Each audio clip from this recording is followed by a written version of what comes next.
To masu bibiyar mu musamman a wannan shafi a wancan makon kun ji mu musamman a cikin yaren soyayya guda 5 da muka ce za mu kawo muku, wanda yake na farko shine word of affirmation, su ne kalamai.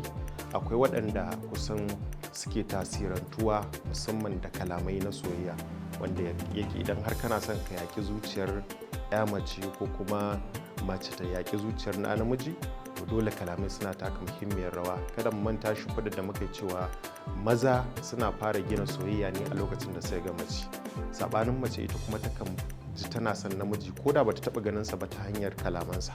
Sannan abu na biyu, mun yi magana akan abin da ya danganci quality time. Shi ma yana cikin yaren soyayya guda 5 da muke da shi, shine sadaukar da lokaci. Shi sa za ka ga saurayi ko budurwa da suke so ne matakin farko na ma'aurata, idan ya kasance mutum baya zuwa zance, ake ɗaukan wannan a mazaunin rashin damuwa. To kusan sadaukar da lokaci yana da matukar muhimmanci musamman a janibi na soyayya. To a wannan makon abu na uku da zamu yi shine receiving gift. Receiving gift shine karɓar kyauta. Wannan yana ɗaya daga cikin yaren soyayya wasu daga cikin wato saurayi da budurwa. Idan ya kasance namiji saurayi ko budurwa, yarenta na soyayya na farko shine karɓar kyauta, receiving gift, to za ga tana ba da muhimmanci. Musamman yana ɗaya daga cikin tsari tun tale-tale da ake da shi. Idan za a je taɗi zance, za ga saurayi yakan tanadi wani abu na kyauta.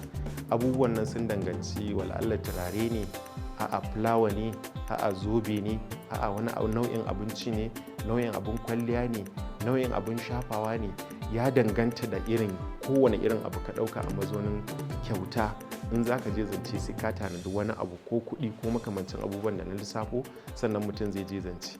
Idan ya tafi yana da ƙwarin gwiwar cewa wannan kyautar da ya ba wa budurwa tana taka muhimmiyar rawa, musamman domin ya kasance tana ƙaunarsa, wanda za mu ga cewa mu kalli, duk da yake ba wai ina kawo misali bane don mu koyi. Za ga a turawa duk lokacin da ka ɗau fulawa ka ba wa mace, za ga tana jin daɗi a cikin zuciyarta, ko ka ɗau zobe ka bata. To wannan yana da alama da cewa yaren soyayya na wannan ya macen ko namijin shine kyauta. Idan mace ta ɗau kyauta ta ba namiji yana rike wannan kyauta a mazaunin wani janibi na soyayya. Akwai mutanen da za ga ba wai soyayya ce tsakaninsu ba, amma idan kyauta tana gimlawa tsakaninsu, to wannan abin sai fassara ta bayi na cewa soyayya ne. Haka zalika mu yi wa iyaye uzuri. Akwai iyaye musamman kakanninmu, za ka ga saurayi ya je zance an ce me ya kawo miki, wannan saurayin marowaci ne, a'a shi haka za a zo a zace a tashi ba tare da ya ba da komai ba. Duk wanda kaga yana korafi akan wani abu, to musamman a janibi na soyayya, wannan abin da yake korafi shine yarensa. Don haka yana da matukar muhimmanci mu koyi ba da kyauta, musamman a janibi na soyayya. Saurayi ko budurwa, mata ko miji, kowa ya kasance idan har ka fahimci musamman yaren abokin zama ka shine karɓar kyauta, to ka dinga kokarin kana ba da wannan kyautar. Ba wai a bangaren soyayya ba, ko a yara ƙanana kakan iya gano cewa idan yaren yaro na soyayya kyauta ne. Akwai yaron da zaka ga da zarar mahaifinsa ya dawo, abin da yake fara yi na farko shine ya kalli hannunsa, shin ya zo da wata kyauta. A yara in suna yara zaka ga wani sa'in suna nuna soyayya da shakuwa musamman ga mutumin da yake ba su kyauta. Kyautar kuɗi ne, kyautar alewa ne, kyautar biskin ne, ko kyautar wasu abubuwa. To duk wanda kaga ya damu da wani abu da in an bashi yake jin daɗi, a janibi na soyayya muna ɗaukan cewa wannan abin shine yarensa na farko. Yaushe rabon da kai wa matarka kyauta, yaushe rabon da kai wa mijinki kyauta, yaushe rabon da kai wa budurarka kyauta, yaushe rabon da budurarka ta ma kyauta.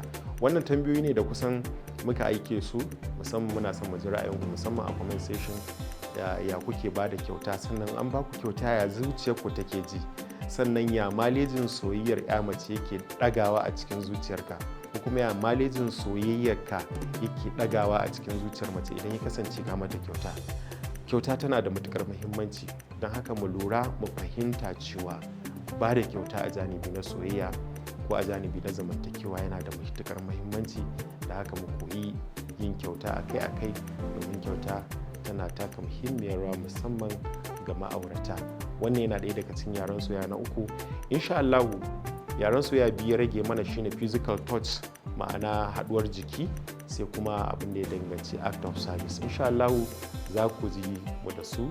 Don kun ji daɗin kasancewa da wannan shiri da muka yi, danna mana ƙararrawa ku mana lakin mu haɗa shiri na gaba.